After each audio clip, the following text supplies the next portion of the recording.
Hello, everyone. We hope you are now energized after the short break and ready for the last part of the program and the conference. I am Oscar Tantoco Serquina Jr., Assistant Professor in the UP Department of Speech, Communication, and Theater Arts, and the moderator for this closing roundtable keynote discussion on the future of online performance research or digital humanities. This afternoon or evening, we are joined by two esteemed scholars in the field of theater and performance studies from the Asia Pacific. They will be given 30 minutes each to deliver their papers and asked to respond to questions and comments at the end of their overall presentations. It is my pleasure to introduce our first keynote discussant, Dr. Yong Lee Lan of the National University of Singapore, who will be presenting her paper titled Asian Theaters ex-Shakespeare, International Archiving. Dr. Yong Lee Lan teaches theater studies at the National University of Singapore. Her research focuses on Shakespeare and intercultural performativity in theater, cinema, and digital archiving, which has been published in international journals and book collections. Her recent essays have appeared in the Oxford Handbook of Shakespeare and Performance, the Arden Research Handbook to Shakespeare and Adaptation, and RIDE, the Journal of Applied Theater and Performance. With Dennis Kennedy, Dr. Yong co-edited Shakespeare in Asia, Contemporary Performance, published by Cambridge University Press. In 2021, she chaired the first online World Shakespeare Congress held from Singapore. She has also led the Asian Shakespeare Intercultural Archive, or ASIA, as director since it began in 2008, in close collaboration with a multinational, multilingual team located in Asia, the UK, and the US.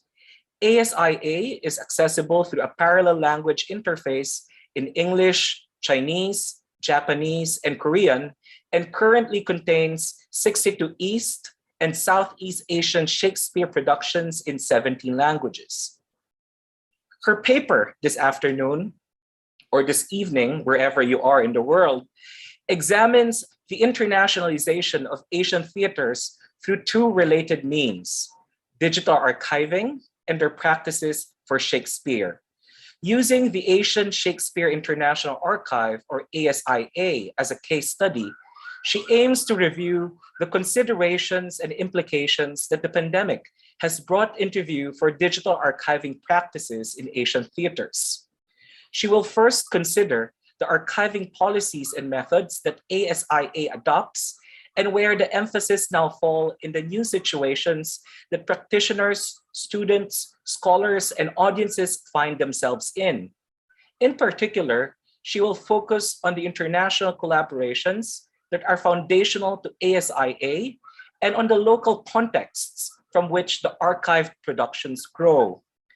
The second part of her paper will address applied uses of the archive, which, given its focus on Shakespeare, have internationalized Asian theaters in intercultural teaching and in the first online World Shakespeare Congress that she chaired in 2021. She will use the case study of ASIA to propose the particular needs and opportunities for Asian theaters as the internationalization of their performance practices come to the forefront in the digital archive. Ladies and gentlemen, I am proud to welcome Dr. Yong Lee Lan. Hello, everyone, and thank you very much to Felipe, Oscar, and the rest of the team for inviting me today to speak. I think it is my first time at the IFTR, so I'm very excited. I will proceed to share my PowerPoint with you, and please forgive me if I fumble between switching between the internet and the PowerPoint. I'm not very good at this, but I hope to make it as smooth as possible. Can everybody see my screen comfortably? Yes? Yes, you're good, Dr. Yong. All right, good. Thank you. The unprecedented closing of theaters during the pandemic in the last 2 years has produced a shift of attention and creativity to what has broadly been called digital performance. Amongst varied forms that such performance takes, the dissemination of archival video has been central in continuing theatre education, scholarship, and audience engagement with the work of theatre practitioners and companies. As the circulation of video materials expands exponentially and watching performance videos becomes a regular, rather normal experience, so too has our awareness grown that technical access alone presents a rather partial spectatorship for most viewers. Having the bandwidth and the link or the access code does not in itself provide the kinds of access that enable a viewer to understand and respond to the performance, because if one is not already part of the performance's production context, the frame of reference through which one responds is missing, or one fears mismatched and inappropriate. In this presentation, I aim to ask how archiving practices may provide access to culture-specific theatre practices, and conversely, how culture-specific theatre practices in our region shape the ways in which they are documented, understood, and shared online through the digital archive. East and Southeast Asian theatres are culture-specific not only in the obvious domains of theatre traditions, but also in their aesthetic principles, employed, for instance, in scenography, audience engagement, mood, and in the histories by which internationally shared modes, such as naturalism, have been acculturated and locally inflected. In particular, I wish to consider the context of digital archiving practices and the archiving needs of Asian. I wish to consider the context of theatre practices in two central and related aspects: the geopolitical positioning of digital archiving practices and the archiving needs of Asian theatres. Necessarily, I speak from my own experience as director of the Asian Shakespeare Intercultural Archive since its inception in 2008.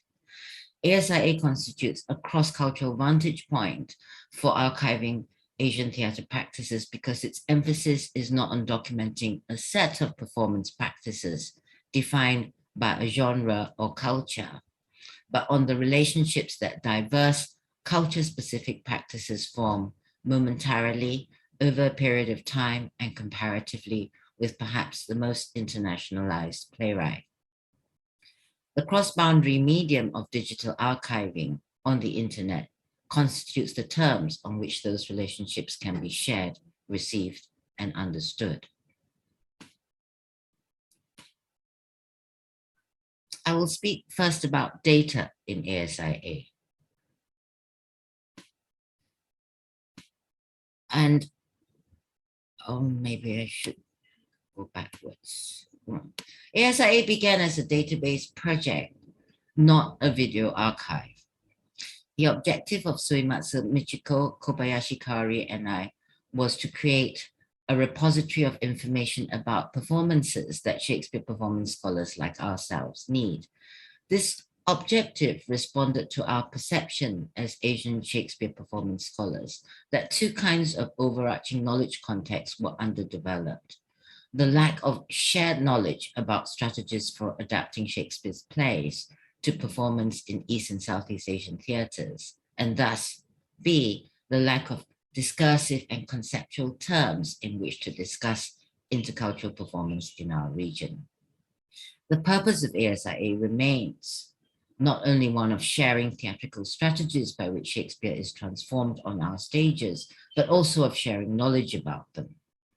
While the full-length video recordings available in the archive dominate its immediate usefulness, the backbone of the archive is its detailed data. I'll show you a little bit of the schema of the ASIA data structure, which is theorized in scholarly terms. So I need to change my shared screen to archive.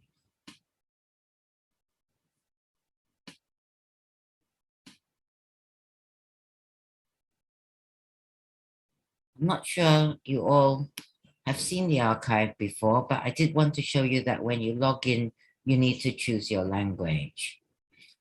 Let me take you to the database schema. It's a little small, but I thought it best to stay online fully. The data schema has 4 main areas. In the bottom left corner, production. Can you all see this well enough, even though it's a little bit small? I hope you can. Production data includes, focuses on the production as an event, all the people who made it, all the places that it played and when it played. The second area is art forms, and this focuses on the ways in which the performance has used specific forms of practice, such as genres, languages, lighting design, staging design of in various dimensions. And as you can see, this relates the artist to the art itself. The third area is reception.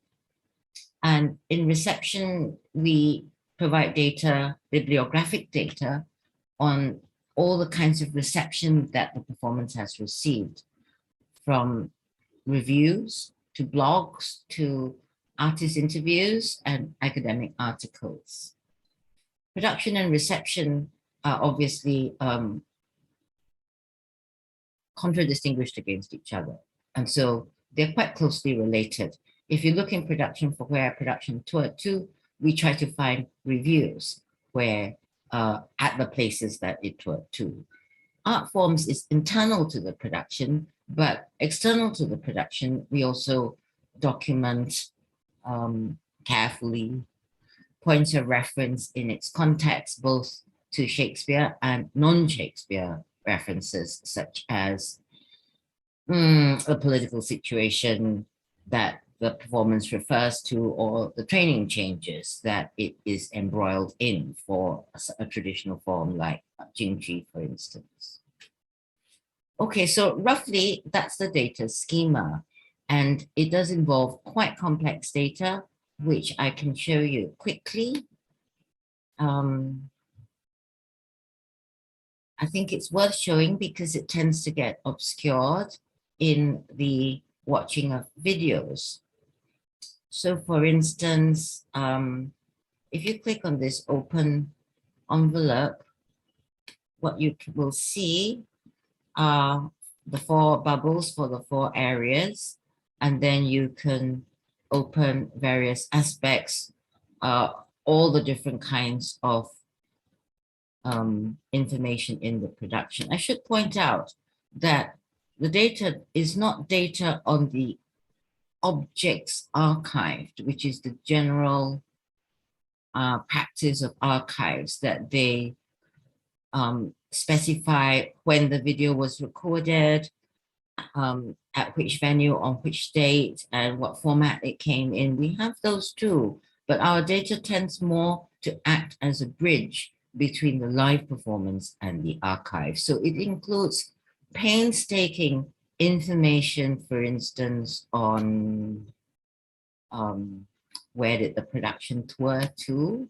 We try our best to find all the places, but that can be very difficult for a production like Yohengza Midsummer Night's Dream, which toured, in fact, several times to several places over a span of maybe 15, 20 years. So this is a way of pointing out to you that the production attempts to actually provide more than information. Sorry, the production data provides a sense of the whole span and arc of the performance. Okay, I will go back to my PowerPoint briefly.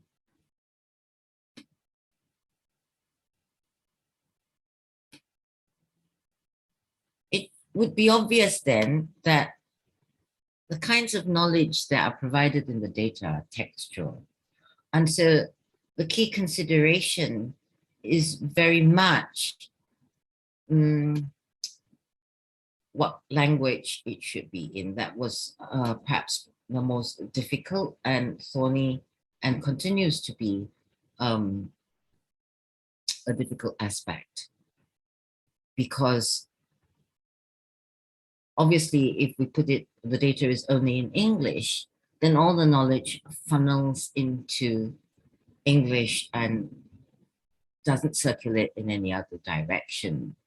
ASIA, in fact, invests heavily in funds and the collaborative labor of its multilingual editorial team in creating parallel language scripts, data, and interface. All the text is equivalent in English, Chinese, Japanese, and Korean. The performances that are not in one of those languages are translated into them all. Right now, the archive has 17 languages. And the reason that we've chosen to translate into Chinese, Japanese, and Korean is simply because those are the centers of Shakespeare production. Ideally, one should translate into all 17 languages if that was possible.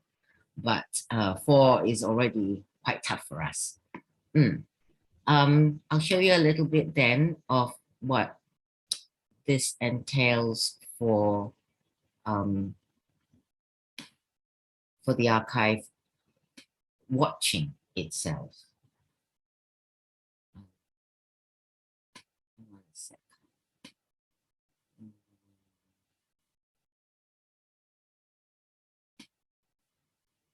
I should share screen. I knew this would go wrong at some point, sorry. Right. Okay, so for simplicity's sake, watch the same performance. And you'll see that in the video player, there's a notepad as well in which the data will come up. But in the video player, you can switch between any of the languages. We prepare the scripts in parallel languages, in a single parallel language document.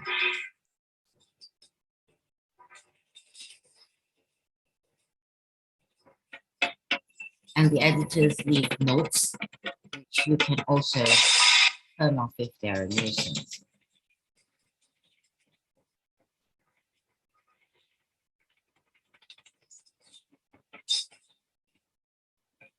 Bring it forward a little bit.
The script is time coded so that in blocks in the text box, so that when the last line of a particular text box is spoken, it will switch to the next block. So it's all been time coded to the video, but we've chosen not to subtitle because we actually like to do the full script. Right. Let me go back to my PowerPoint. I don't think I'm at the PowerPoint.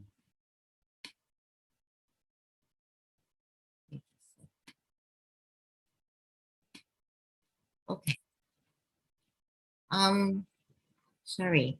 As I said, I'm very clumsy with this affair because I'm on a small computer here. ASIA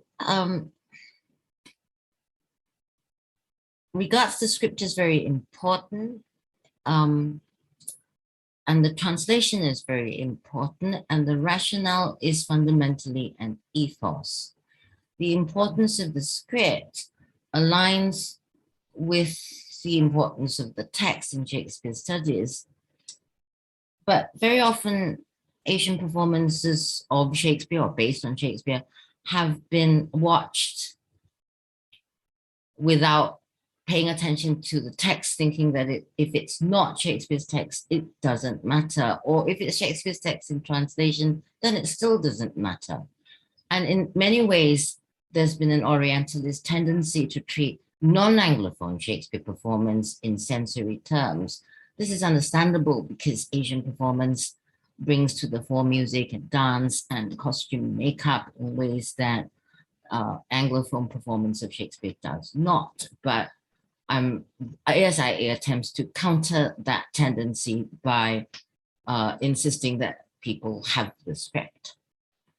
It's also important because, as I pointed out, the translation should not only be into English, but should engage in multi-directions so as to circulate the performances in a kind of circuitry within the region rather than simply, as I said, funneling everything into English. And therefore to disrupt the binary of English and another culture. Sort of doesn't matter which other culture, it's always a binary. So taking the performance as the original, the editorial team will adjust the script or the stage directions to close major discrepancies that would obstruct viewing, but we do let small differences in the script or stage direction stand as part of the inevitable gap between the script and the recording of a single performance event. In all, I would say that the archival practice of ASIA ultimately treats performances as having a digital performativity, connected to the live events, but performative in its own medium. The archiving practices of ASIA are fundamentally those of crossing cultural boundaries. Due to the diversity of languages, of theatre cultures, of their strategies for engaging a Shakespeare play, and of the communities who use the archive internationally for teaching and research.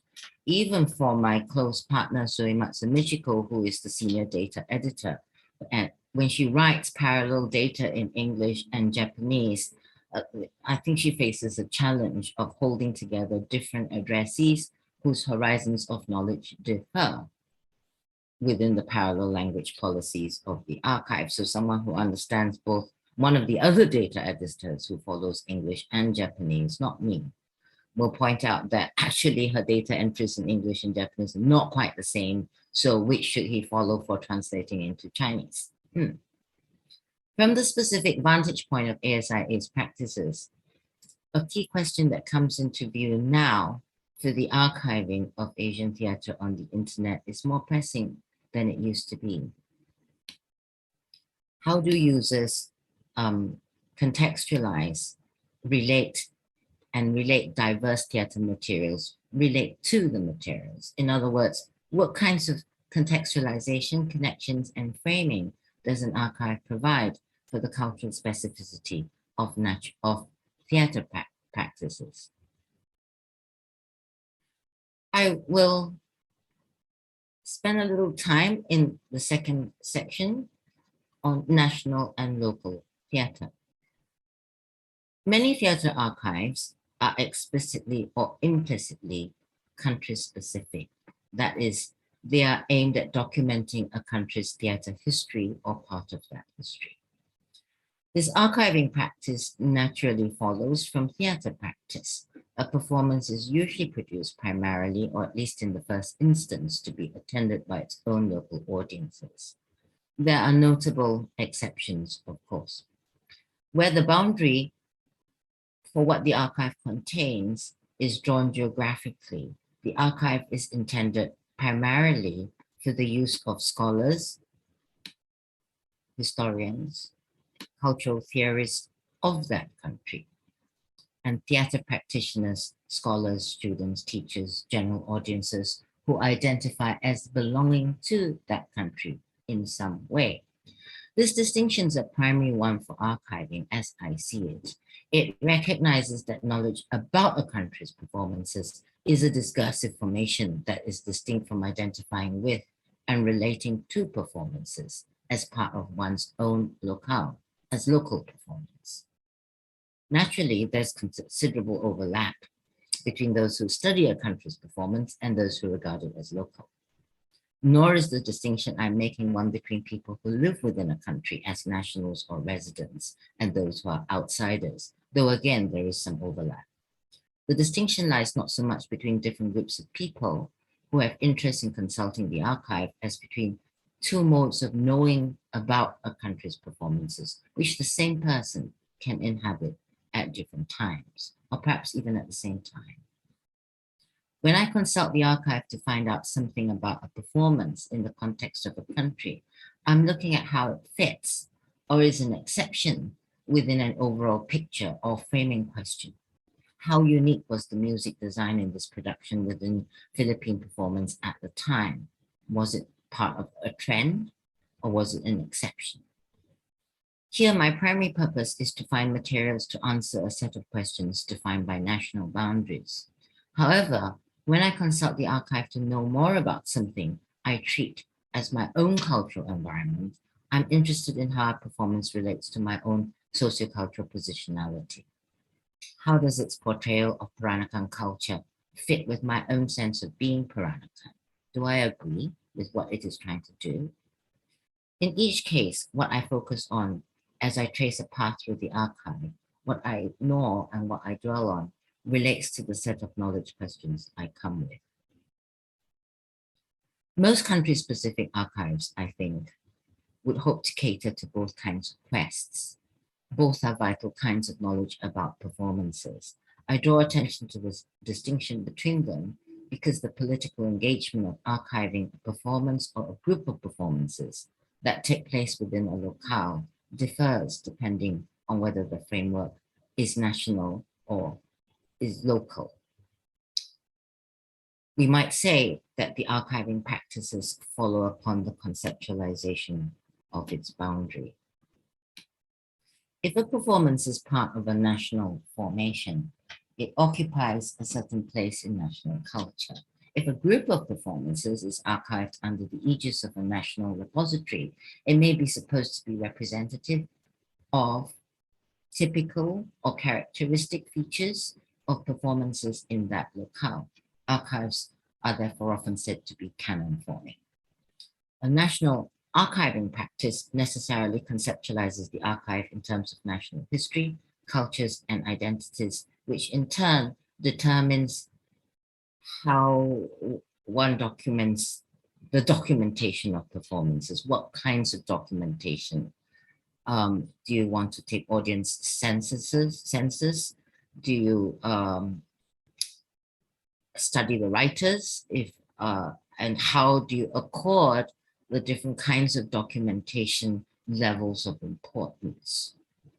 It also affects the organization of the data in terms of which things are considered nationally important.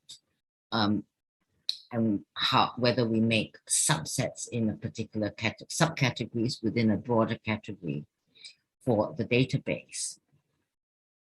And so the distinctions made about the performances in the taxonomy, which is the classifications, are affected by a sense of whether this is national performance, and fundamentally it also affects how the archive presents its materials. Thus, inevitably, the agenda of the National Archive is the nation.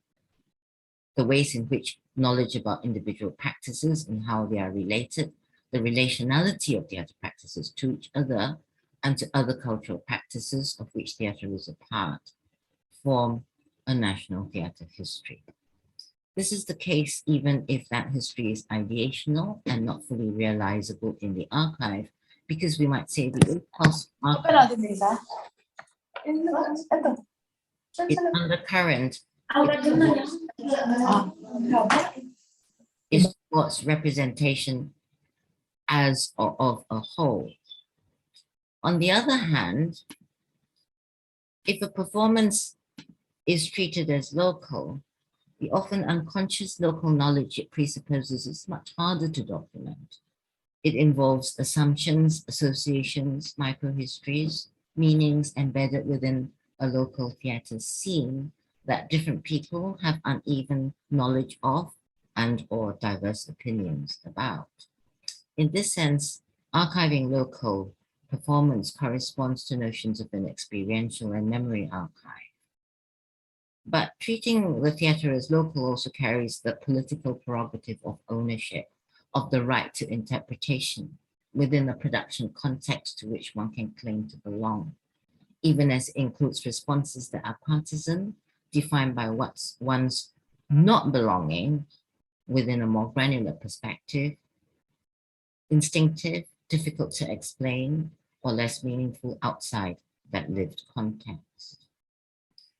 We also recognize that the distinction between national and local is of special importance in Asian performances, where first, performance cultures within and sometimes across national boundaries have characteristics, histories, and references specific to smaller areas within the nation and clearer boundaries than is common in Euro-American performance. And second, these areas or regions often have a history within living memory of being folded into a national formation that arose from a colonial or post-colonial joining of them into one country. Thus, the idea of a national theatre, and thus also a national archive, is in many cases a tentative, even a highly contestational proposition. In our region, the national boundary is also reinforced by linguistic boundaries as a practical necessity and may therefore be further divided regionally, where there are different languages within one country. I raise national and local archives because we live now in an era where our national borders have become much more heavily drawn, and cross-border collaboration in theatre making has shrunk or gone online. And in this context, it is worth asking how our archival practices can soften and make porous those boundaries. With the increased need for documentation and archives that house the documentation, we face the question of how we relate to theatre practices now through the archive, not only as a record of the past for reference in the future, but as part of the future. In section 3, I turn briefly to genre-specific archives. There are a growing number of archives that focus on a specific genre and seem intended for a specialized and international subset of interests. I'll only look at 2 very quickly. And I won't go to the internet so as not to be too clumsy about it. The Hijikata Tatsumi Archive of Buto at Keio University Art Center.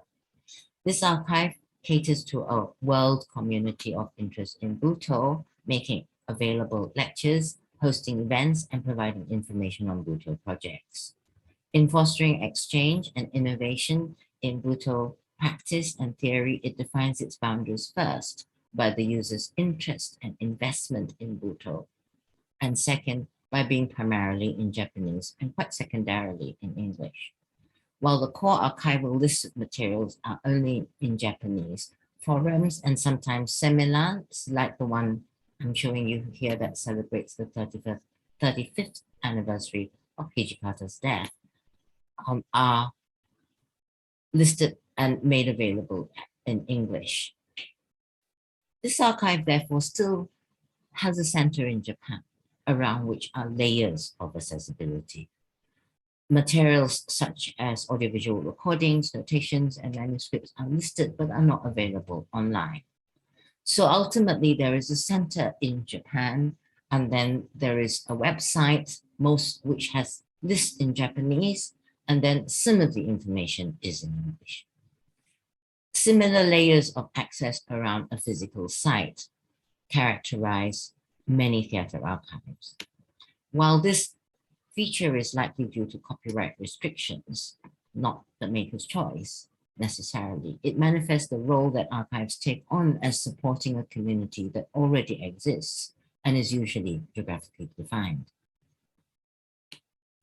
My second example is NOS Intermedia at Stanford University, which takes the approach of being a resource for learning about No in English. There is no Japanese. It differs, however, from the beginner's guide to No by treating the user as an in-depth learner who needs a conceptual framework in both No and Western aesthetic terms. It houses detailed introductions to and analyses of the practice of No written by experts, including its terms, and both full performance videos that are analyzed, as well as short illustrated videos of No kata, movement patterns. This resource is clearly intended for the study of No in Anglophone contexts. We might say it translates the form and philosophy of No, and not only translates into English. The chief act of translation is the transfer of the training of the bodily performance in No schools to the digital medium. These two archives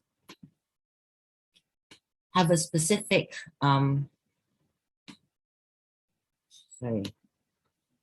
These two archives have a specific set of practices tailored to their genres as well as to the theatre cultures of their users. Neither provides for spectatorship online through video recordings of performances, since their aims are to offer resources for practice and specialized spectatorship in person. In other words, they draw the boundary at supporting a community of practice. However, the fact that I have found them and used them when I'm not a Buto practitioner nor a No student, nor am I based in Japan or the US, illustrates that such archives might extend the remit of their boundaries to a more heterogeneous user group, which parallels the heterogeneity of audiences and performances.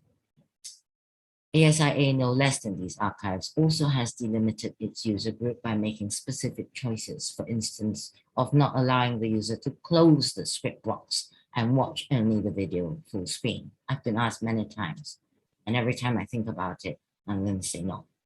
Because in my own ideological orientation as an Asian Shakespeare performance scholar, the script needs to be given importance in the archival practice and presentation in order to relate the performances to pre-existing traditions of textual study in Shakespeare that go hand in hand with Western performance traditions, and to position Asian productions at an equal level. Thus, interface design, translation, data choices all implicitly indicate the user's positionality in relation to the archive's imagined community. The last example I wish to look at is designed and coded by my colleague, Dr. Miguel Escobar, the Contemporary Wayang Archive, and it holds full performances of Wayang Contemporary, which means contemporary Javanese Wayang Kulit. Instead of a script-focused archiving practice that would be inappropriate to the performativity of Wayang Kulit, where the speech and songs of the dalang shift over a wide range in the course of a performance, none of which is strictly speaking scripted. Miguel chose to subtitle the performance videos in a condensed way to match the speed, mood, and watching culture. So here I will share screen with you again for you to see. Hang on a sec. See the video.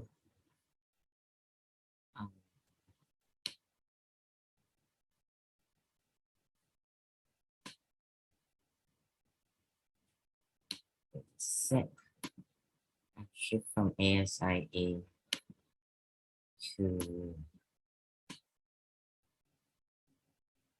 this toolbar in Zoom gets in the way a great deal, but I'll get there.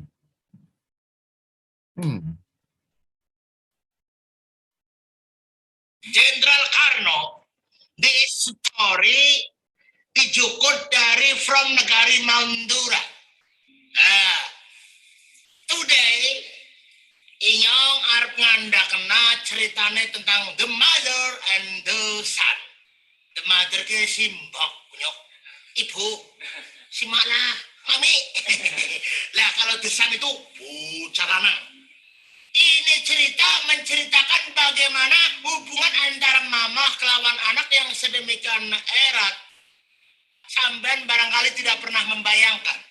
Cerita ini diwiwiti dari negara Mandura, ada wanita yang sangat cantiknya luar biasa. Nong ning nong ning nong. Nang ning nong ning nang nong nong nang nong. Di negara Mandura itu ada gadis yang sangat molek dan luar biasa, men. Kecantikannya, men. I've learned never to share too much of a video because otherwise thereafter your listeners don't want to go back to your own presentation. Let me see,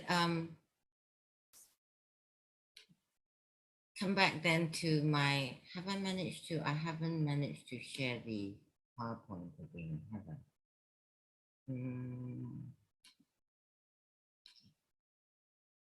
Good. You'll notice that Miguel does provide explanations of the honorifics, which could be very confusing to non-Javanese, but there's very little other contextual information to the viewer, given to the viewer. There are glosses for classifications such as unconventional wayang, but there is no detailed contextual data. And so here too, he assumes that largely this is a wayang watching community that comes to the archive.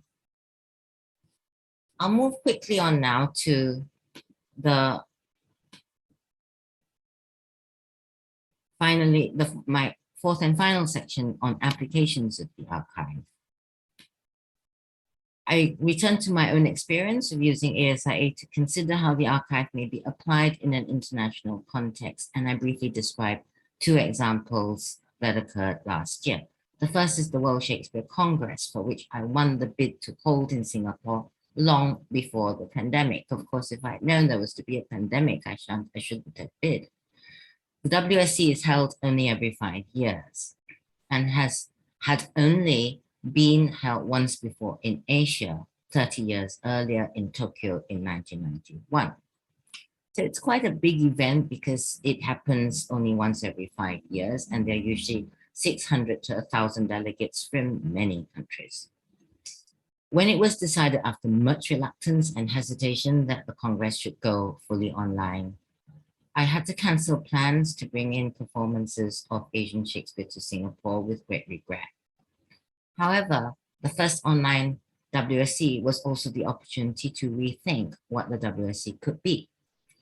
The ASIA team, both in and outside Singapore, mobilized our experience in using the online medium for performance and our collaborations with practitioners to organize 10 watch parties, which were pre-Congress events. Here is the Congress page for going to the watch parties and for watching the performances. As you know, you may not know, but this is the Victoria Memorial Hall. So we thought this was apposite because there is a little statue of Raffles in the front, below which there's a link to an online digital exhibition on Shakespeare and Singapore. We uploaded the production videos, not all of which are in ASIA, for watching beforehand with English subtitles. The week before the Congress, we hosted one-week watch parties every night, where directors selected clips to talk about their creative process and choices. In this way, we could create an online Asian Shakespeare Festival that was unique, and the directors had a chance to interact with their international audience. Many of the delegates who attended the watch parties were indeed Asian or had an interest in Asian performance, but had had little chance to hear the directors speak before. The parties in a way served to warm up the delegates and the directors to having a conversation, not an easy meeting to engineer. So that when the directors went on to do keynotes and conversations in the main conference, the audience were more used to to the whole process of interpretation and having to speak to directors for whom English is not a first language. Above all, it seemed we created a sense of community occasion in Asia around the performances. My second example is ongoing as I speak. I designed a joint MA module with the Shakespeare Institute in the UK in Asian Shakespeare performance comparative with British performance. This is week 5, at which my colleague and close collaborator, Dr. Alvin Lim, will speak about Shakespeare and traditional performance in Asia, ghosts. And so he wants to talk about how ghosts are come from underneath the stage in Western performance, but there's no underneath the stage in Asian performances. And so he has a little image which goes back to the 17th century. This module is a joint endeavor that had actually been proposed before the pandemic, but our students didn't sign up for it till their mindsets were fully attuned to it. It is for cohorts of both the National University of Singapore and the Shakespeare Institute, and they are meant to do joint assignments and attend seminars together every week. Personally, I'm finding it quite challenging to teach the two cohorts of students because they have quite widely differing horizons of expectations. For instance, when I wrote the introduction on Western colonialism and the introduction of realism, I found it quite hard to negotiate the politically opposite positionalities, which I've not had to do before. These two academic ventures alone have made me recognize the possibilities and limitations of the archive. In conclusion, then, the very absence of a live, embodied context may enable the archive to be generative of different kinds of knowledges and communities of performance. Both archivists and users now have to be newly conscious of the boundaries that we replicate and erect as we distribute performance digitally on the World Wide Web. However, I am not advocating for the old utopian notion of a borderless internet that we can participate in, but rather the performativity of crossing those borders, making the transfers between mediums and the translations across cultures and languages. Thank you.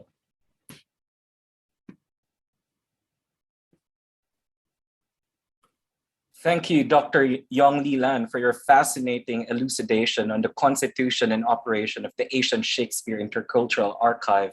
It is indeed a rich portal of performance-related knowledge, productions, and practices. What it has achieved thus far is, for lack of a better term, admirable. From my vantage point, at least, it is also totally inviolable.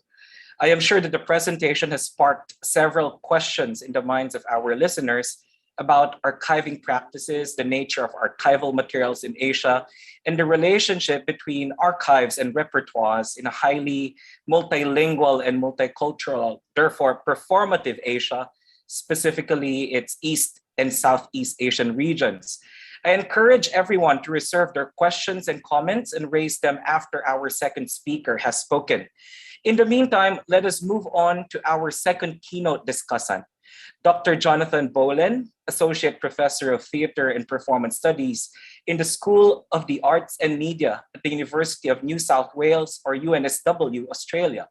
Dr. Bolen will share his work titled Hotspots, Close Contacts, and Super Spreaders, Data Models of Pandemic Impact on Theatre Production, Sydney 1918 to 1920, and 2020 to 2022. Dr. Bolen is the author of Touring Variety in the Asia-Pacific region, 1946 to 1975, published by Palgrave in 2020, and co-author of A Global Doll's House, Ibsen and Distant Visions, published also by Palgrave in 2016, and Men at Play, Masculinities in Australian Theatre since the 1950s, published by Rodopi in 2008. He is a chief investigator on the Australian Research Council LEAF for the Offstage database and leads the Performance Memories partnership between UNSW Library and the Dennis Wolanski Foundation. a version of the Performing Sydney exhibition is available online at the website of the UNSW Library. His abstract reads, "An exhibition on theater in Sydney, visualizing records from the Offstage database of live performance and featuring theater programs from the Wolanski Collection of Performing Arts, was presented recently at UNSW Library. The century-long timeframe of the exhibition, stretching from 1920 to 2020, was unwittingly framed by two global pandemics: the influenza pandemic of 1918 to 1920 and the current COVID-19 pandemic. The exhibition's longitudinal stream graphs depicting the ebb and flow of theater production across the city's venues raised the prospect of visualizing at either end the impact of the pandemics on the vitality of cultural life. The correlation between pandemic and production has certainly been evident. We have become accustomed to visualizing the timeline of COVID cases, vaccinations, hospitalizations, and mortalities on daily charts, at the same time as our theaters closed in response to government directives, as productions were canceled or postponed, as artists' collaborations were disbanded, and audiences shifted energies in other directions. This illustrated contribution to the roundtable discussion on theater data, research, and digital archives during and after the pandemic takes the city of Sydney as a locus to consider the cultural impact of pandemic, not only on the intensity and distribution of activity in theater, but also on the flow of production data from performance companies across mediascapes into archives, through research and beyond. As company schedules are redrawn, archival access is restricted, and data gathering protocols are adjusted, to what extent do current data models hold? And to what extent does pandemic disruption require a rethinking of approaches to researching performance as an energetic network of people, places, and events? Ladies and gentlemen, again, it is my honor to introduce to you Dr. Jonathan Boland.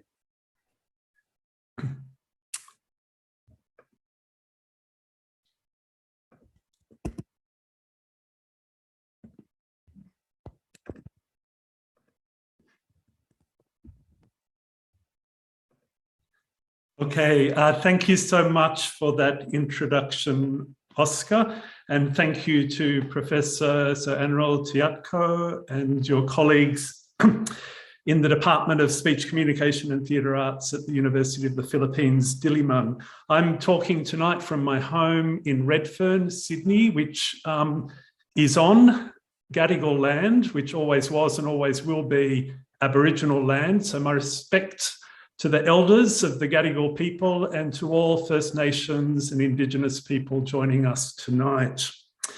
In 2020, I worked on an exhibition called Performing Sydney that was presented at UNSW Library and is available online for you to explore. This exhibition sought to present the ebb and flow of theatre production at Sydney venues between 1920 and 2020, over 100 years. And as Oscar has just shared with you, it was unwittingly framed by two global pandemics, the influenza pandemic of 1920, and the current COVID-19 pandemic that we're living through. And I say framed unwittingly because neither pandemic was on my mind when we conceptualized the longitudinal scope of this exhibition as a way to bring into conversation a paper-bound archive in remote storage with a digital database which is accessible online. The Wolanski collection was originally created at the Sydney Opera House. The collection is international in scope and focuses on the performing arts in Australia since European settlement. It includes 1,600 archive boxes containing theatre programs, press clippings, correspondence and ephemera, and a card index of some 80,000 entries. UNSW Sydney became the caretaker for the collection several years ago, and we've been working on strategies to digitise, manage the collection and improve access for research. Ausstage is the Australian database of live performance developed by a consortium of universities, government, industry and collections with funding from the Australian Research Council. Theatre scholars at UNSW have been contributors to Ausstage since its inception in 1999. Data entry into the database is drawn on a wide range of sources, including theatre company websites, newspapers and archival collections like the Wolanski. The database now records, textual records on 124,000 events, 184,000 artists and some 11,800 venues. Now, whereas archival collections preserve individual artefacts like theatre programs that attest to performance as a discrete event, the data collated in Ausstage advances the prospects of visualising performance as historical flow. Digital approaches to cultural analysis have gained traction in the arts and humanities, in literary studies, for instance. The distant reading advocated by Franco Moretti has transformed the field with quantitative analyses of book data rather than close readings of literary works. Scholars in theatre, dance and performance have also applied distant reading to visualise the production histories of repertoire, to analyse networks of artistic collaboration and to follow the touring of dance companies and map the mobility of performers and repertoire.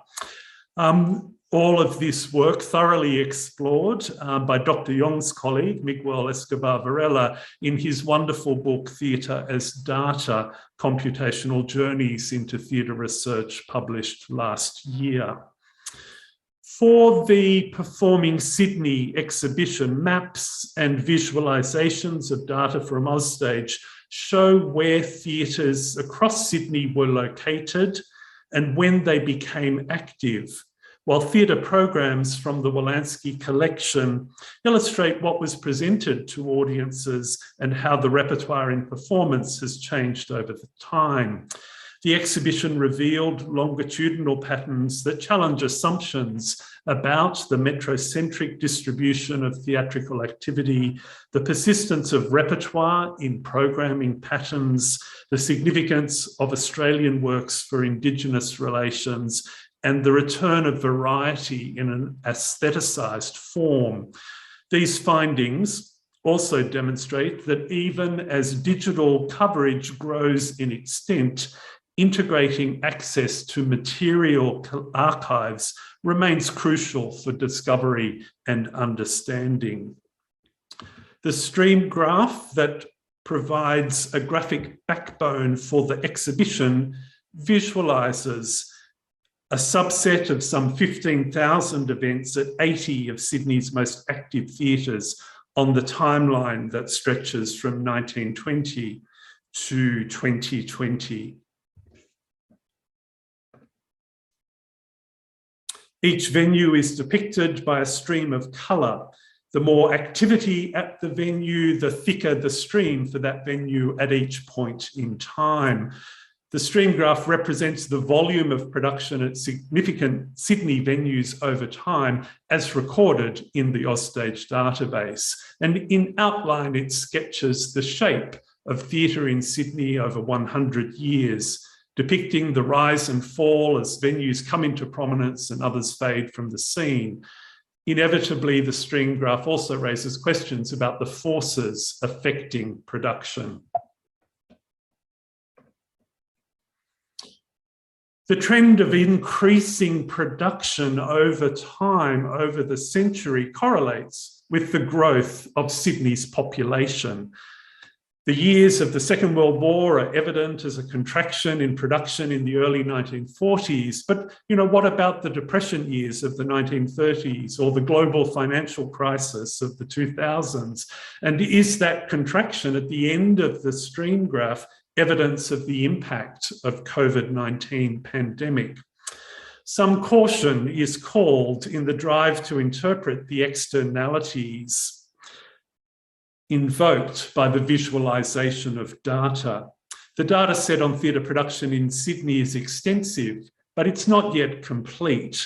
Data entry into Ausstage is ongoing, and there can be some lag between production on stage and the creation of records in the database.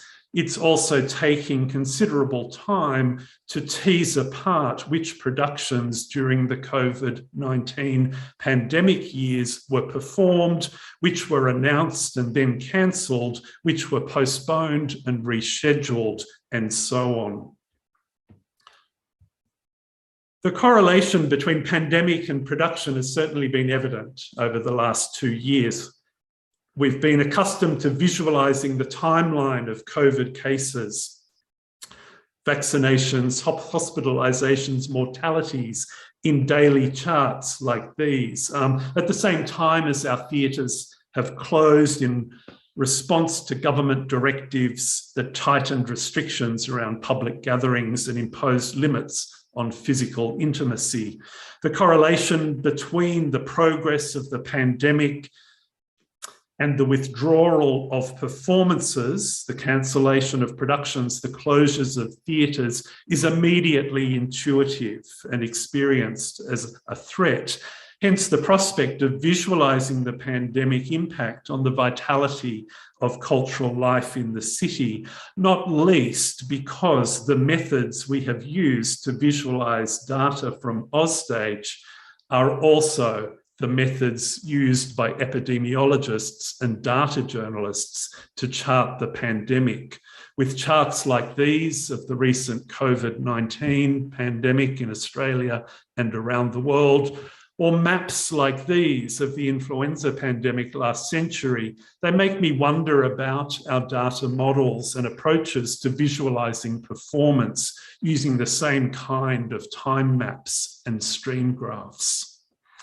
It's left me wondering about the data models for theatre research that focus on people, on places and events. Have I been working on a kind of pandemiology of performance in the way that theatre venues became hotspots of infection, close contacts proliferate as audiences gather, and super spreader events are well-attended, successfully, energetically dense performances? It's a question worth considering while we disentangle the complexity of productions that have been completed, cancelled, rescheduled, and postponed. Of course, going dark in the theatre is a metaphor for death, which accounts for the ritual that has developed around lighting ghost lamps. Keeping a light on in the theatre keeps the spirit alive in the hope that artists will perform for an audience again. For this reason, when theatres around Sydney made the decision or were forced to go dark, their language framed the pandemic as an existential threat. We got used to reading phrases like difficult, extraordinary, troubling times, heavy and wretched decisions, confusion, uncertainty, and temporary closure. But one phrase in particular stood out to me at the time. Eamon Flack and Sue Donnelly, artistic and executive directors at Sydney's Belvoir Theatre, defined their task as, quote, to find a way through a time diabolically unsuited to theatre. Language like that really gave me pause for thought.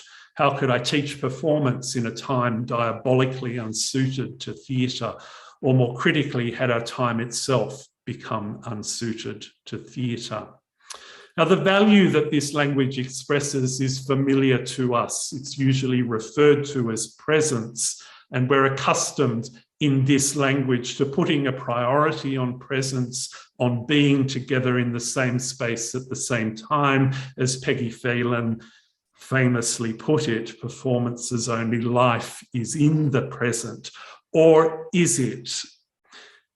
Around the same time as the pandemic hit, performance maker J.K. Anakochi from the Philippines recalled on Facebook that he'd been performing online and exploring live streaming since 2010, when he said we had more audience online than in person in our Sipat Lawan Inc. events. Proving his point, he reshared a photo from 2015 showing a company rehearsal conducted between Manila and Penang via Skype with the caption, "Am so made for these times." Some companies in Sydney were also quick to adapt.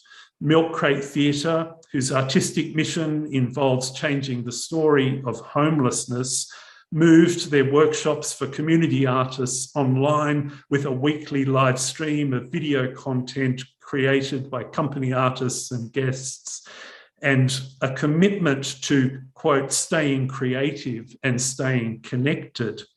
And their next major production emerging from the pandemic, directed by Margot Politis of Milk Crate, in collaboration with Natalie Rose and artists from Shopfront Arts Co-op, was Tiny Universe, presented at Pact Erskineville in May 2021. This production offered, quote, a view inside the beautiful worlds we imagine for ourselves, staging in its set the grid layout aesthetic from Zoom to explore what connects across our personal spaces and demonstrate how performance links people together into dense clusters of action and effect. So what was it to be stuck in a time diabolically unsuited to theatre or making performance so made for these times? The point I want to make tonight is that this is not the first time that theatre makers and performing artists have encountered a pandemic and survived. As local playwright Kylie Coolwell reminds us, in 2020, 232 years, her postcard to Dear Australia, we are not going through unprecedented times. The Gadigal people, she writes, were nearly wiped out because of the smallpox virus brought by the First Fleet, little glass jars filled with a virus of destruction unleashed upon my people, an act of biological warfare that spread like wildfire from tribe to tribe and killed us in the thousands. As for isolation, social distancing, Coolwell explains that First Nations people in Australia know all about that too. So performance making is a strategy for survival here, for holding us together, to connect past through to the present and to carry us into the future. It's also instructive to revisit the reportage from a century ago when the influenza pandemic played out across Sydney over 6 months or so between November 1918 and May 1919. Talk about precedent. There is the way that the state government in Sydney, anticipating the arrival of influenza infections and acting on the advice of internationally informed medical authorities, announced that among, quote, the drastic measures to be put into operation the moment an outbreak occurs was first and foremost that theatres and picture shows will be closed down. And then when the inevitable outbreak of infections occurs and the theatres are closed, there are all the debates so familiar now to us about mask wearing and inoculation with vaccines, about the efficacy of preventive precautions. And there are the ravings about regulatory prescriptions, so-called please don't buy orders as intrusions on liberty that have also closed down our theatres. And alongside statistical reports on the spread of infections and mortality rates are the accounts of industrial disruption. In particular, 1,250 theatre workers out of employment across the 4 theatre managements then operating in Sydney. And of course, it's the artists, the musicians, the dancers and technicians who suffer, while the theatre managements stay in business by cutting rent deals with landlords, by striking subsidies from government, and touring leading stars and imported acts between cities not yet affected by the pandemic, which meant that when 3 months later restrictions were removed, darkness turned to light and theatrical activity resumed. The managements all had shows ready to go. Companies of artists and technicians went back to work and audiences returned. And I think it's worth pausing again just for a moment to reflect on the existential headline with which the sudden return of theatrical activity is hailed: from darkness to light. Such is the significance of theatre as an index of civic light. This story of bringing theatres back from the brink, from darkness to light, from near death back to bright life. This is not unprecedented. Let me say it again. These are not diabolical times. This is ritual. This is rehearsal. This is revival and renewal. In the face of death, disease, and despair, darkness turns to light, and life becomes art, becomes life. Maybe this formulation is too glib. In a time of disruption, there is still grief to bear. I remember the artists and the productions we've lost, those who experienced the darkness for too long, and those who are doing it tough. The scars are there, and this is my scar. This is not a theatre, this is a cafe. But when I returned to on-campus work this year, the cafe where I've had coffee, where I've met artists and visitors, where I've had conversations and meals, is closed, is shrouded in black. The scars are there even as I want to celebrate the challenge of achievement for those who have survived. And in the remainder of this paper, I will share 2 observations about performance in Sydney at this time that I hope will be of interest to members of the Asian Theatre Working Group. The first observation I will call the long festival. So many productions were postponed and rescheduled that when it came to curating festivals and seasons for 2022, the programs have been extraordinary, exceptionally rich, extensive in their reach, and notably diverse. I'm going to be speaking about productions that appeared in the Sydney Festival in January 2022, and those that have been programmed for the season, the year's season at Riverside Theatre in Parramatta, 30 kilometres from the CBD.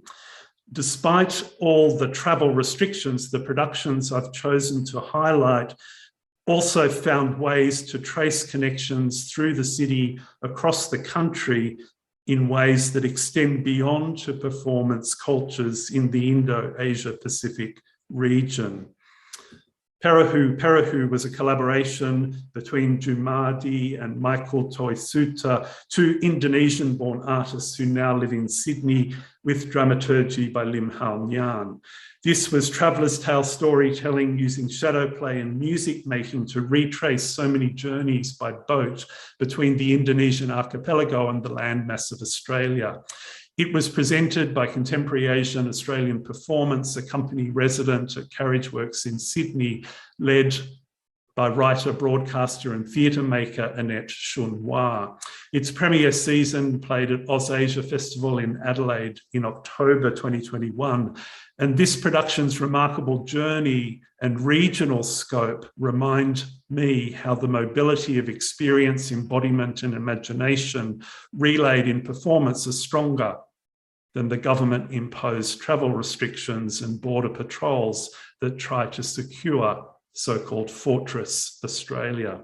So too does Sue, a collaboration in music, theatre, film and dance between Kurinji Performance Company based in Western Sydney and SA the Collective Ensemble from Singapore. This story weaves strands from Tagalaka lands in North Queensland, rural settler Australia and the Sydney-Singapore axis of the Chinese diaspora. It's written and directed by S.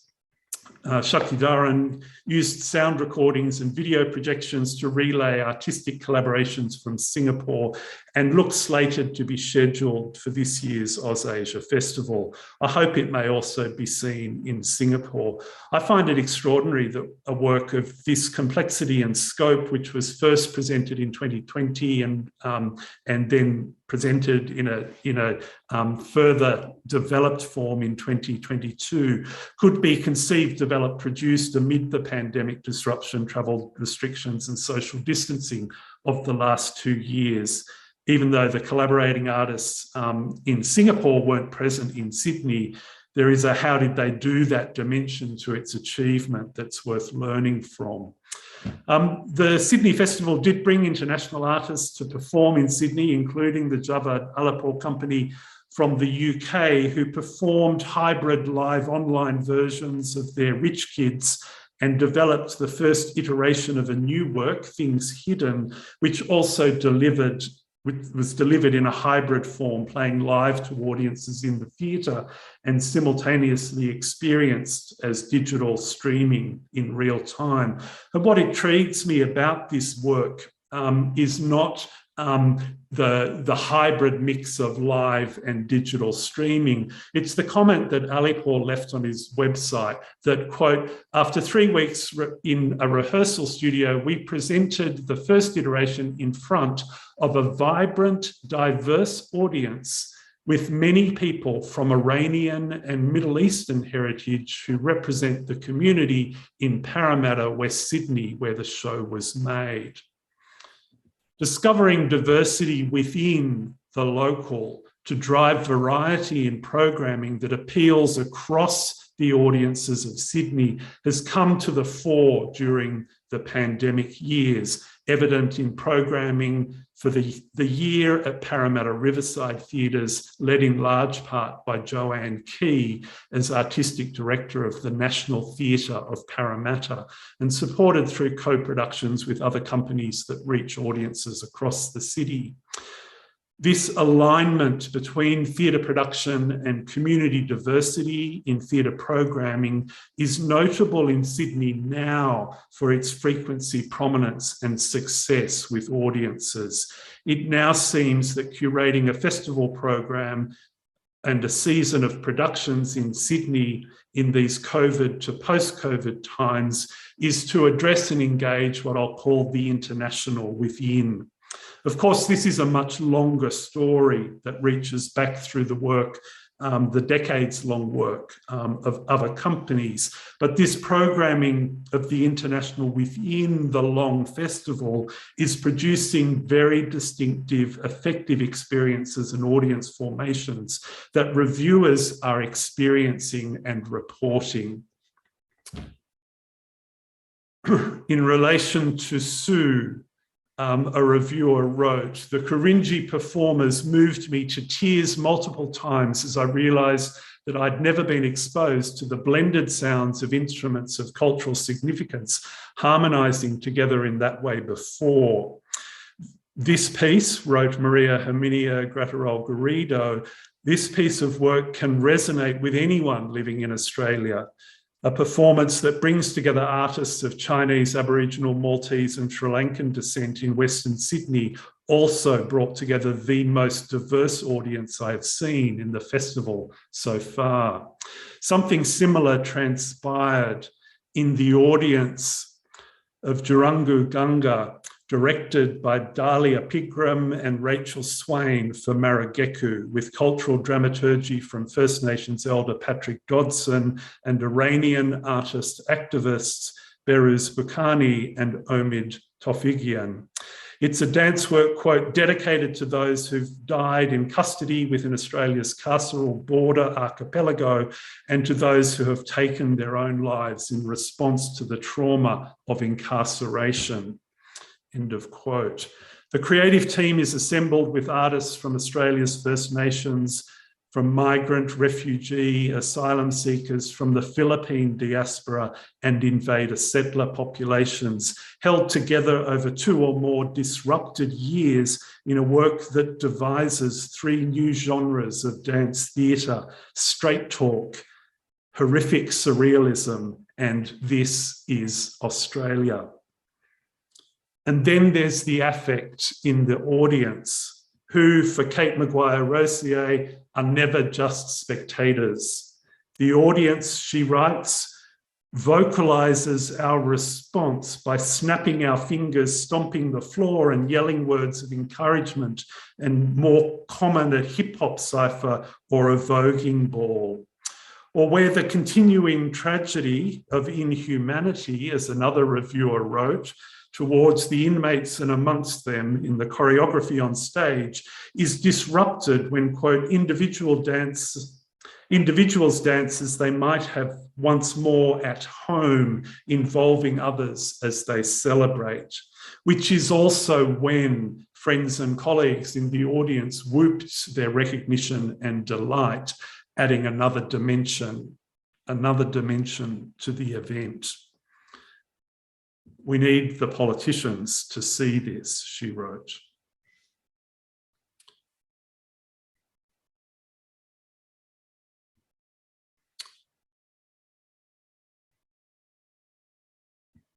Three ideas to conclude as performance emerges within Sydney's experience of the pandemic. The first idea, the long festival. This is slow performance. Productions that have been postponed and rescheduled, that have been 2 times or 3 times or more in rehearsal over 2-3 years or more, yielding works that are extraordinarily well developed and rich in their experience. The second idea, the international within. Amid travel restrictions, we've found local diversities in production and programming that are generating artist audience actions and effects of unexpected intensities. And the third idea, the tenacity of focus on anything but COVID, to hold on to the assemblage that brings a performance into being, to work on those issues, stories, and experiences, those other issues, stories, and experiences, even as the pandemic monopolizes our attention and distracts our politicians. I don't know if that amounts to a post-pandemiology of performance, but it's a perspective on what I've been going through in Sydney, in theatre, and I hope it was interesting as a model to share at this conference.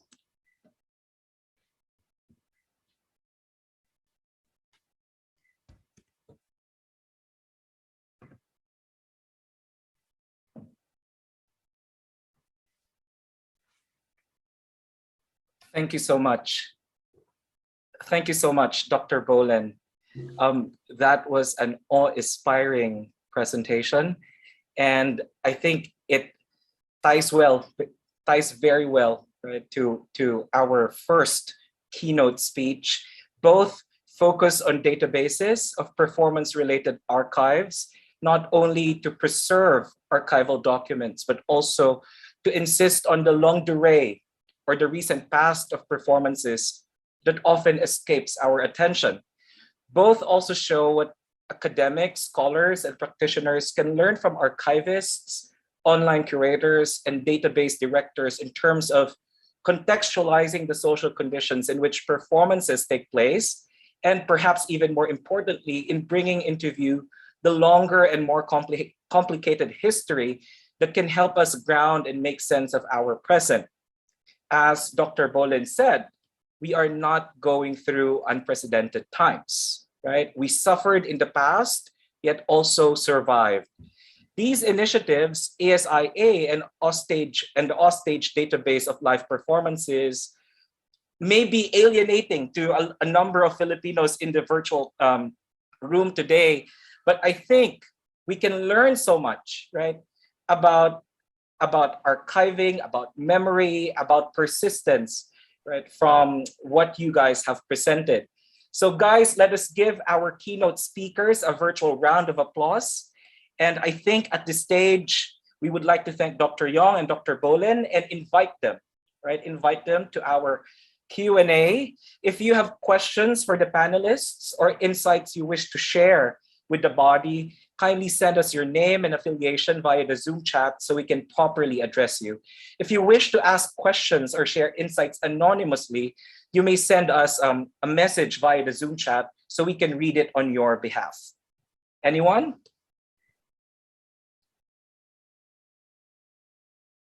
Maybe I can go first? Yes. Okay, so my question goes to the two of you, and it's really a question about the accessible. How has, say, ASIA or the Offstage database shifted our notions or your notions of what's accessible, especially in a region like such as Asia or maybe Australia, right, where a lot, right, cannot be archived, not least accessed, right, online. So that's my first question, just to jumpstart everything. Yeah, anyone can go first. Maybe Dr. Yong?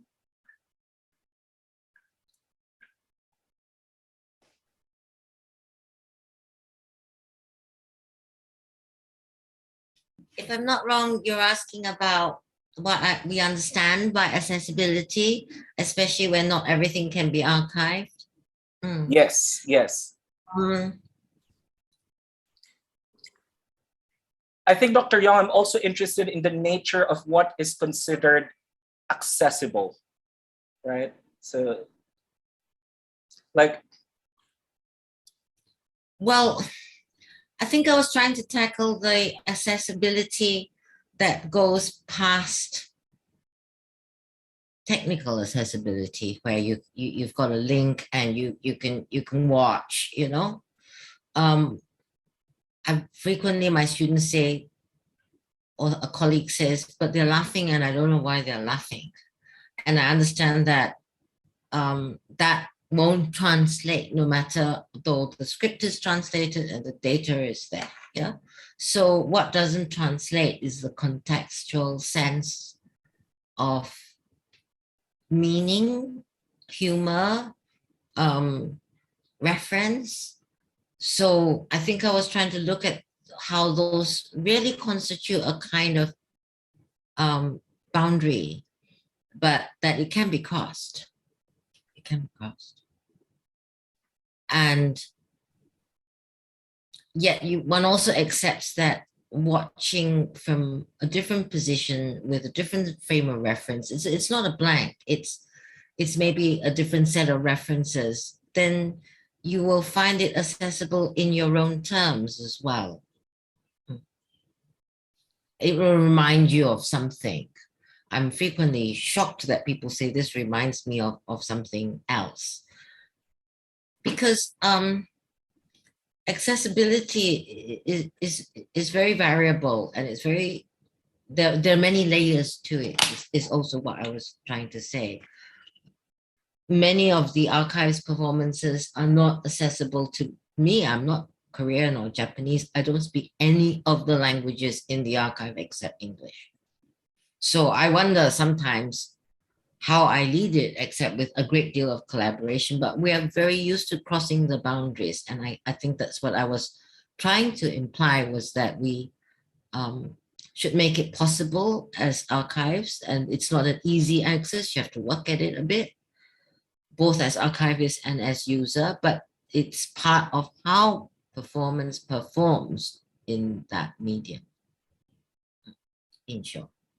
Yeah, thank you so much. I mean, that's a very rich answer. And we have a follow-up question for that answer, but maybe it's good to listen to Jonathan first. Yes, Jonathan, would you like to speak to the question? Yeah, I think I would approach the question of accessibility from the starting position that, you know, the life of performance is in the present. And I think when the architects of Ozstage dreamed up what they thought it might become, they were interested in extending access to performance beyond that moment in the present. That moment in the present has a history that has, you know, brought the artists and brought the script and brought the designers and directors and the audience to that moment. And Ozstage, you know, dreamed up around the same time that Wikipedia was dreamed up, around the same time that librarians were digitizing newspapers. I think they share that impulse to kind of make the past accessible to the now. I think in thinking about how that that desire to bring you know, all of that knowledge, which you could only previously have accumulated by either studying or by attending a lifetime's worth of performance.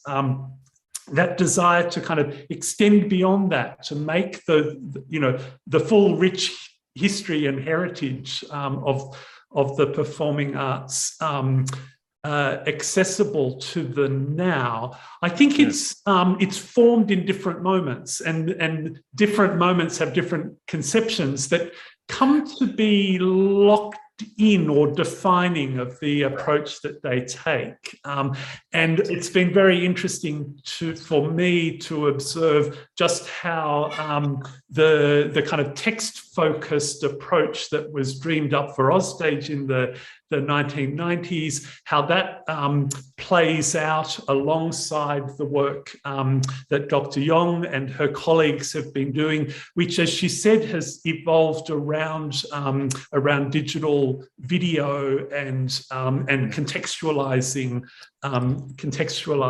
the viewer's access to that. And there are, you know, I think there are more versions to come as companies and artists become self-archivers of their own work. Yeah. Right. Well, I really like how Dr. Yong talks about accessibility in terms of layers, and how you, Dr. Boland, talks about it in terms of moments, right? So these are two interesting vocabularies to describe accessibility. But I just want to go to Dr. Yong, and there's a question here from Theron Schmidt of UNSW. His question is, following on about accessibility, I would be grateful if you could say more about the difficulty you spoke of about speaking to and teaching to different political and cultural backgrounds. The question of what is accessible is also a question about where the person is starting from, their standpoint. Your brief comment intrigued me, and I would love to hear more if you are willing. That's from Theron Schmidt. I suppose this is something I've written about too much, so I didn't say very much about it today, but I don't think that in advocating for better contextual knowledge, there's ever the possibility that you should try to pretend to be someone in that context. You are standing still always in your own context, but you try to reach and understand, and in that way, it's an intercultural transaction. I think that's how I write about performances that take place in context I actually do not belong to, but I try to interact with them from where I stand. This will then be quite difficult when there are students who are on both sides of the East-West divide in the room. What I simply did was, I thought, well, I'll make no judgment calls. I'll just simply say it as it is, and then everybody can react. And the important thing here is that there will be diverse and contradictory reactions, and those are fine. Yeah. And my co-lecturer won't agree with me, but that is also okay, because when I think we were discussing a performance of Hamlet where the actors change roles halfway from being Claudius and being Hamlet, they swap over, which is really quite unusual. And they do it without warning in the middle. And that allows me to see the Chinese actors actually, because they have stepped out of role and they're changing roles. But he said it's just like a performance of Rosencrantz and Guildenstern Are Dead. I didn't think so, but I think it's because my positionality is different. So I think you can only interact from your own positionality, but its positionality where you are gets sharpened, clearer, and more aware by making the effort to situate that positionality being always relative in relation to the different contexts that you're watching, and that context being something you don't follow entirely. I've spent quite a long time watching Shakespeare in languages I don't follow, because, as I said, Yeah. I'm only rarely fluent in English. Right. Does that Okay. Thank answer you. your question, Theron? Yeah, Theron, maybe you can like jump in and like say something to what Dr. Yong has said, or would you want to follow up on that? Or it's a beautiful and gorgeous answer, and I can tell the way in which you're very sensitive to the not wanting to impose anything. I think I was just intrigued about the classroom dynamics, particularly with which is what you then spoke to. I think you have to encourage students to be brave, to watch performances they don't feel they understand completely. And that's okay, you know, really, it's okay to have differing views and to interpret, as long as you're also responsible in trying to find out enough and not simply, well, I feel or I think, you know. Yeah, the prospect of that joint course with was at NUS and with the Shakespeare Institute, that seemed like quite a challenging and interesting. Yeah, it is. It's ongoing. After I get off this conference, I will be on that seminar in an hour or so. Yeah. But we trained ourselves by working together, and maybe it's better that I only really speak English, because then my collaborators are responsible for their own languages, and we're used to having to work with those gaps. And I guess I found it very productive in that way. Right. Well, I really liked what you said, Dr. Yong, about being brave and how we should start looking at untranslatability not as a baggage or as a liability, but as an asset that can actually open up spaces where we can learn more beyond what we know, right? Well, ASIA grew from us watching together. Yeah. And we lately held our own watch party because one of us was famous Korean director and we couldn't go to Seoul and watch. So if you produce the video, we can do a watch party just ourselves, you know, even though we have no copyright to put it online yet. Right. Yeah. Okay. So well, both of you. Yeah. I mean, do we have other questions here? You can just like field out your questions, and we're here to relay them to Dr. Yong and Dr. Bolin. Okay. Both of you are very optimistic when it comes to the archive, right? I mean, we're often taught that the archive is such a violent place, right, to be in.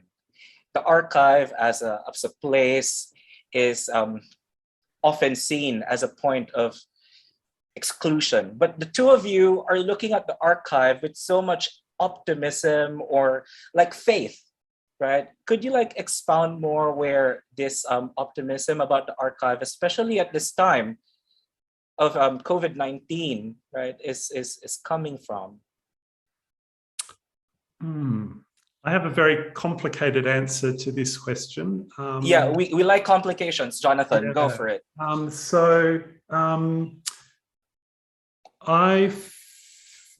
found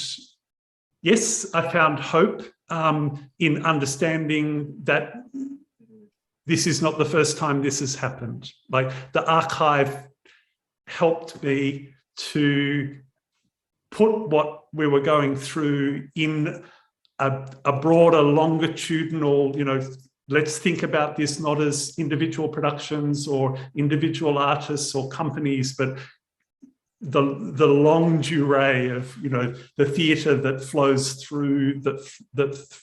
through us over the long time. I would have to say at the same time, I've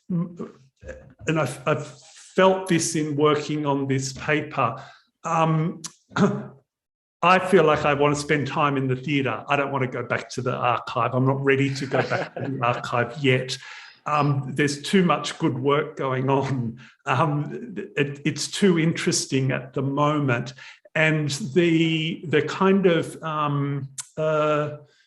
the anxiety that generated this concern about keeping track of the cancelled and the postponed and the rescheduled and all of that, which is a kind of like it's an archival mess. There's a kind of chaos there about understanding what happened over the last 2 years. I just feel like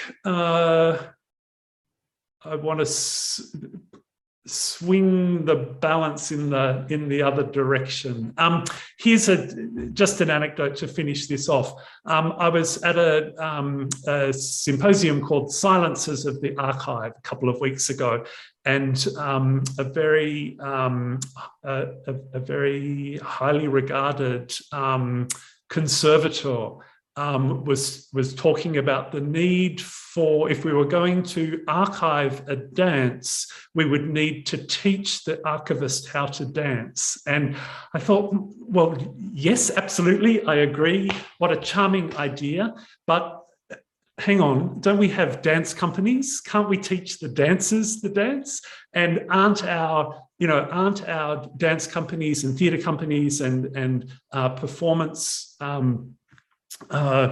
institutions of performance, aren't they in their own way living archives that carry the practice alongside the paper-based and the digitized traces? So I'm just very conscious of wanting to re-articulate in my own work the relations across archiving and performing material trace and embodied life. Right. Well, that's a fascinating answer. Unfortunately, we don't have enough time to elaborate on that or to do some follow-up. Dr. Young, would you want to respond to that? Like even briefly, where is the perceived optimism coming from? Or hope? I think Jonathan used the word hope. If I am getting it correctly, of course, like that's my interpretation of how your presentations.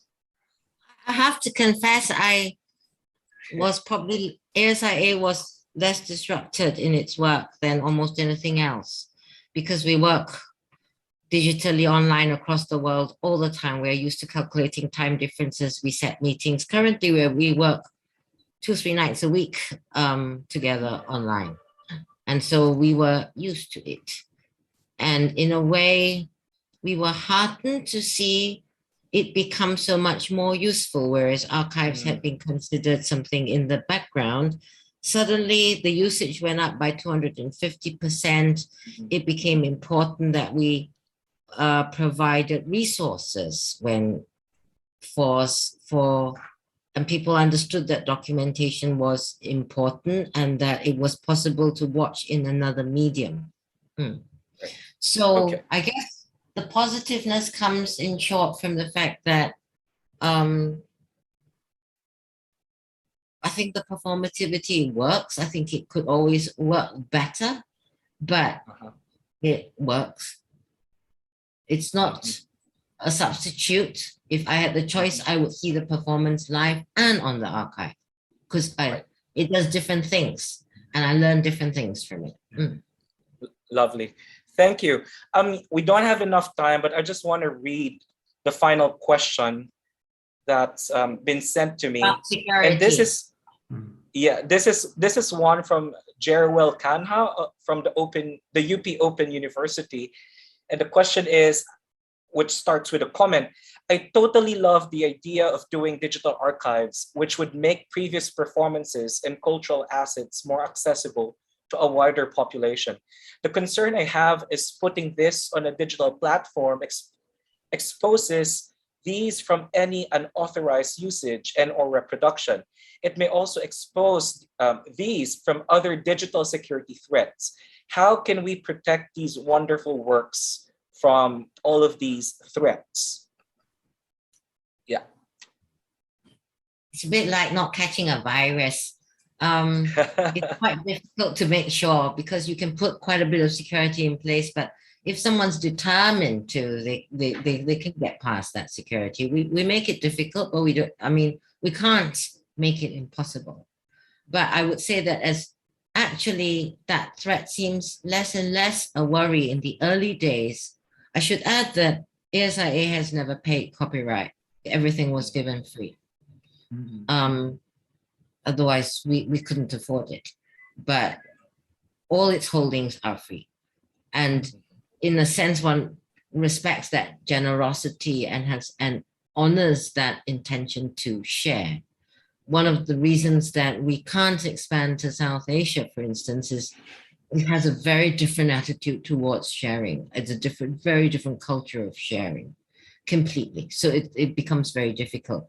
But as more and more video is shared online, I noticed that companies are less and less anxious to ask me what's the security. Okay. Okay. So if I can just add, yes, go for it. Is there a language of risk from the stage that we could learn from in addressing this question about digital risk or digital security? Yeah. When an actor goes on stage, there's that sense of exposure and of exploitation. And well, there's insurance for the actors. I don't think we have any insurance. We do get people to sign agreements, etc. But I did have to struggle quite hard with the university's copyright people, the legal department, because otherwise they would have restricted everything and owned everything. Yeah. Sometimes when a theater director like Tang Shuing is a lawyer, we co-own the translations so that, and so it's a, I'm not sure that there is an answer to security, except that in a sense, the more widely shared it is, the more difficult it is to steal because it's well known to belong to somebody, you know. Okay. So thank you so much, Dr. Yong and Dr. Bolen. So that concludes our keynote session this afternoon and this evening. Of course, you can reach our keynote speakers privately by shooting them an email, perhaps, right? If you would want to engage them further, right? So now we would like to present you your certificates of appreciation. So first is to Dr. Yong Lilan, the University of the Philippines, Diliman College of Arts and Letters, through the Department of Speech, Communication, and Theater Arts, and the Asian Theater Working Group, International Federation for Theater Research, award this certificate of appreciation to Dr. Yong Lilan for presenting the paper titled Asian Theaters Ex Shakespeare International Archiving as keynote speaker during the closing roundtable keynote session of the Asian Theater Working Group International Federation for Theater Research 14th Annual Meeting and International Conference towards a post-COVID-19 Asian theaters, given this 4th day of March 2022 at the University of the Philippines, Diliman, signed by Sir Anril P. Tiatco, convener, and Eric V. De La Cruz, co-convener. Thank you so much, Thank you Dr. very Yong. much. That's the nicest certificate I've ever been given. Well, you can really bank on Filipinos when it comes to giving certificates.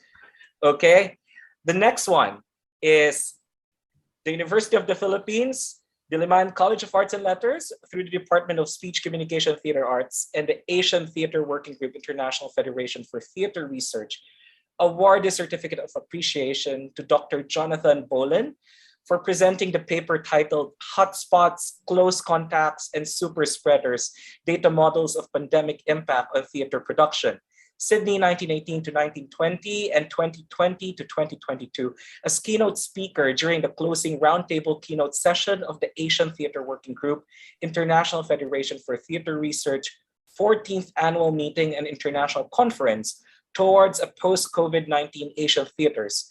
Again, given this day, March 4, 2022 at the University of the Philippines, signed by Sir Anril Tiatco and Assistant Professor Eric V. De La Cruz, the conveners of this year's conference. Thank you so much, Dr. Jonathan Bolin. Thank you. Thank you very much. Right. Thank you. It's a pleasure, Oscar. Thank you. Yeah, this concludes the final session of the third day of ATWG IFTR 2022. To officially close the program and conference, may we call Dr. Sir Anril P. Tiatco, Chairperson of the Department of Speech, Communication, and Theater Arts, and convener of ATWG and ATWG 2022, to deliver his closing remarks. Sir Anril? Yeah. Magandang gabi sa lahat. Good evening from Manila. Last year, the executive members of the Asian Theater Working Group was not optimistic that the 2022 meeting will push through. The reason behind it? What else? The pandemic. The 2020 Hanoi, Vietnam meeting and conference was canceled because the world suddenly seemed to stop. There was a worldwide lockdown. Then 2021 came, COVID-19 was still around, and like all academic events at that time, the Asian Theater Working Group had to go online. The organizing committee of the 2020 Hanoi meeting had to step down. Osaka University, through Professor Yasushi Nagata, stepped in as the emergency host of the 2021 Winter, Spring, or Feb-March meeting, hoping that a face-to-face encounter would happen during the summer-fall meeting on the occasion of the International Federation for Theatre Research Annual Conference, which was hosted by the National University of Ireland at Galway. The ATWG met once again virtually. In this meeting, the founding members and head conveners of the working group, Professor Mitsuya Mori and Professor Yasushi Nagata, announced their retirements. Professor Nagata agreed to stay for a few more years. Nonetheless, two things were not discussed during the 2021 meeting. Who would lead the ATWG? Where would be the next meeting? And so we had to reconvene and discuss among us how to proceed amidst uncertainties. I am thankful to the executive members of the Asian Theater Working Group, Anna Turing, Chua Supong, Miwon Lee, Hayato Kosuge, Ravi Chaturvedi, Tapati Gupta, Chu Chung Su, and Lo Shi Long for the support they have always given me and for entrusting me to lead the working group in the next years. The commitment and dedication that Professor Mori and Professor Nagata gave to the group was extremely outstanding. Thank you so much, Professor Mori and Professor Nagata, for providing a space for theater and performance scholars and artists around the world, especially those who are from the Australasian region, whose practices and research interests are focused on the rich performance traditions of the region. The representation this working group gave to us as Asianists in the International Federation for Theater Research is very important, especially in this era of decolonization and this cosmopolitan world. Thank you so much, dearest Professor Mori and Professor Nagata, for inspiring the younger generations of Asian scholars in the performing arts, such as myself, to be ever proud of our Asian heritage. Professor Nagata is here with us tonight. May I ask him to open his camera to be recognized?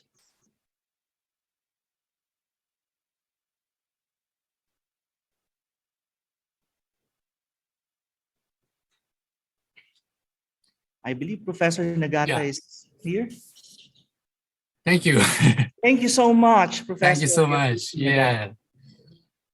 Just yeah, it's very wonderful and lovely conference, and it is really my happiness to hold this kind of next step of our Asian theater working groups. And in this conference, very they have many audiences, and it's very meaningful of us to communicate with among Asian peoples on Asian theaters and performances. I hope that next June, we'd like to meet in Reykjavik to discuss many about theaters of Asian regions. Thank you so much, Professor Andil and the other colleagues of the University of Philippines, Diliman, and thank you so much, and many participants and papers, and thank you so much. Thank you so much, Professor Nagata. And against all odds, here we are now, closing the 14th annual meeting and conference of the Asian Theater Working Group. COVID-19 is still around, but we are more optimistic now. We are no longer afraid to address the general question, where are we heading after COVID-19? A highly speculative question that we dared to think about the last 3 days. The Asian region is known to think of crisis as both the presence of danger and the promise of opportunity. COVID-19 is a threat to our lives. It affected our practices and our objects of research. But it also paved the way for our community to think of other opportunities for theater and performance to strive, to grow, and to survive.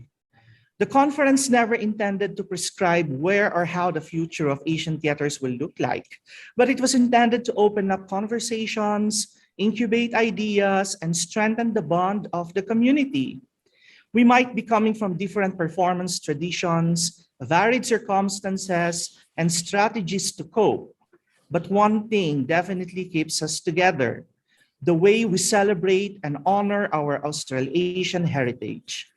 To our keynote speakers, Terence Schmid, Felipe Cervera, Layeta Bukoy, Desa Quezada Palm, Yong Lilan, and Jonathan Bolen, thank you very much for sharing your thoughts on the future of Asian performance practices, pedagogies, and research side by side the global health crisis.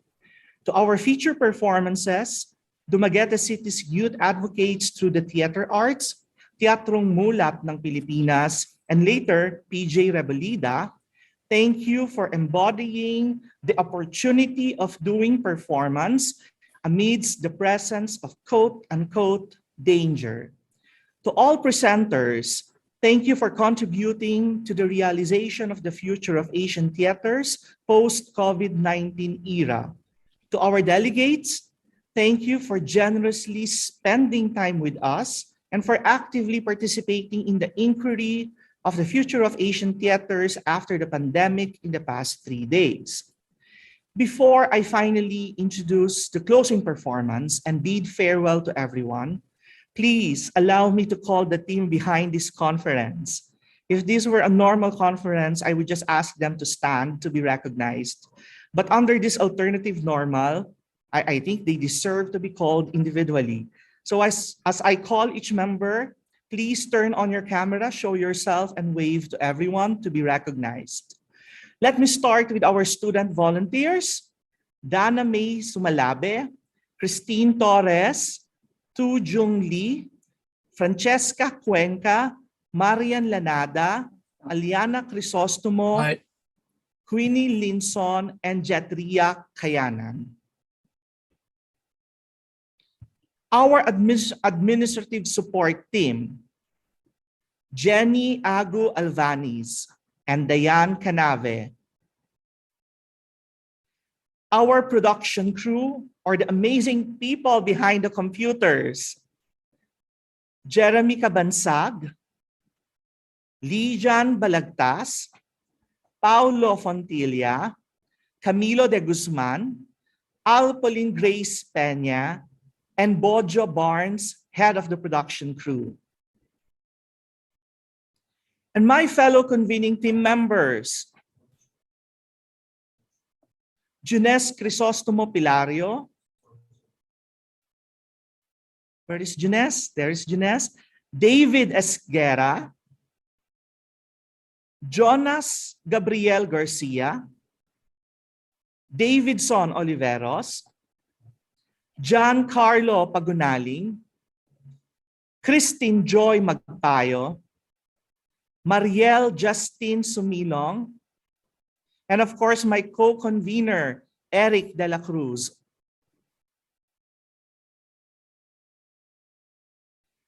To my fellow ATWG members and IFTR members, see you in Reykjavik for the summer-fall meeting. I am also happy to inform everyone that Asian Theater Working Group is traveling, hopefully, to Taiwan next year through the National Tsinghua University in partnership with Taiwan Association for Theater and Performance Industry Studies. NTHU's Dr. Lo Shilong, also a member of the Asian Theater Working Group, is helping us make the ATWG IFTR 2023 possible. Thank you very much, Dr. Lo Shilong. I think Dr. Shilong is still here with us. May I ask him to turn on his camera to be recognized? I'm always here. Hello. There he is. There. Hopefully, we will be able to finally meet physically in, I hope I'm pronouncing this correctly, Hsinchu, in the northeast region of Taiwan in 2023. Once again, thank you so much and enjoy our final offering for all of you. Ladies and gentlemen, Vital Life with PJ Rebolida.